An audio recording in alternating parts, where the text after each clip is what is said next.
Ah, é alienação parental, é porque Tá. tá mal escrito aqui. Tá. O alienação parental é o que está na moda no Brasil. Esse que é o que nós estamos sabendo aí. E o que é uma alienação parental e como provar que minha mulher ou meu marido está realmente fazendo a cabeça do meu filho contra mim? É bem difícil. O provar é difícil porque... Bom, mas vamos respondendo a tua pergunta, alienação parental é quando o comportamento de um pai ou da mãe... Fica um falando mal do outro? Também falando mal do outro e querendo fazer coisas para evitar o contato daquele pai com aquela criança ou daquela mãe com aquela criança, que tanto um pode fazer. Por exemplo, que tem um caso aqui na Flórida, que é onde eles... É um caso de 2005 até que eles falam, porque a lei da Flórida, o nosso estatuto, não fala em alienação parental. Tem um dos fatores, eu já vou falar lá do melhor interesse da criança, mas um caso que eles dizem, a mãe, é um caso que foi até a Suprema Corte, fazia alienação parental, porque ela fazia isso e isso. Por exemplo, quando o pai dizia, minha família, os meus pais vão vir visitar, quero levar o meu filho para ficar com os avós. Aí ela inventava uma viagem, inventava um campeonato de futebol, sempre inventava alguma coisa para ele não estar com os pais. Mas assim, no Brasil, realmente, agora, se eu não me engano, eu não tenho certeza se já tem ou não, mas tem um estatuto da alienação parental. E aqui na Flórida a gente não tem. Ela está incluída dentro de um dos fatores do melhor interesse da criança, esse que eu falei antes, que o juiz leva em consideração na hora de decidir o que é melhor, que é a capacidade dos pais de encorajarem o contato da criança com o outro pai e de serem razoáveis e manter a criança próxima do pai e de ser uma pessoa razoável quando mudanças são necessárias. Porque, às vezes, o que acontece? O pai ele tem que buscar aquela criança vai ficar de sexta a segunda. O pai quebrou um pé.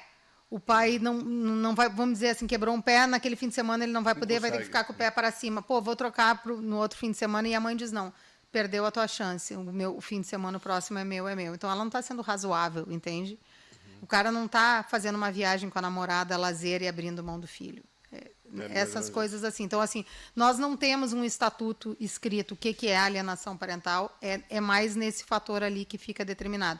Aquela pessoa que faz de tudo para manter a criança distante do outro, tanto do pai quanto da mãe. Isso aí é alienação parental. E geralmente isso é bem comum no começo de separação. No começo do divórcio. Tu tinhas perguntado como é que se prova. Isso.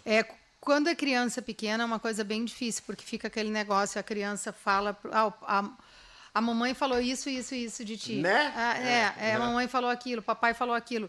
E isso eu não posso chegar para um juiz aqui. Essa é uma das que tu tinha, é uma pergunta que dá para responder as duas. Das grandes dificuldades dos brasileiros é entender. A gente pode falar disso numa próximo bate-papo. É muito diferente o sistema daqui, dá para falar horas e horas, e o brasileiro tem muita dificuldade de entender isso. Então, assim, eu não posso chegar para um juiz e dizer para o juiz aqui, meu filho está dizendo que o pai falou isso e isso de mim. Não, porque isso é considerado aqui hearsay, que é o disse que me disse. Entende? Aquela criança não está lá para testemunhar. O juiz não pode ouvir, por exemplo... Nenhum adulto, né? Nem de adulto, mas, por exemplo, assim, é que a criança fica mais difícil, porque a criança, como ela não pode testemunhar para mim falar aquelas coisas que... o meu filho disse que o pai bate muito nele. Eu posso estar achando que aquela criança está sendo... Tá apanhando, mas eu não posso dizer isso. Eu acho meio complicado. Então, mas existem formas. A gente pode pedir uma investigação social, que é feita por uma pessoa da área do mental health, uma psicóloga, ela vai fazer testes, vai conversar com um, vai conversar com o outro, e aí ela vai ver essa questão da alienação parental e vai fazer recomendações. Tem outro que é o guardian ad litem, que é um guardião dos direitos da criança, que normalmente é um advogado que o juiz nomeia, vai falar com aquela criança, vai advogar na causa daquela criança, ver o que é melhor para aquela criança.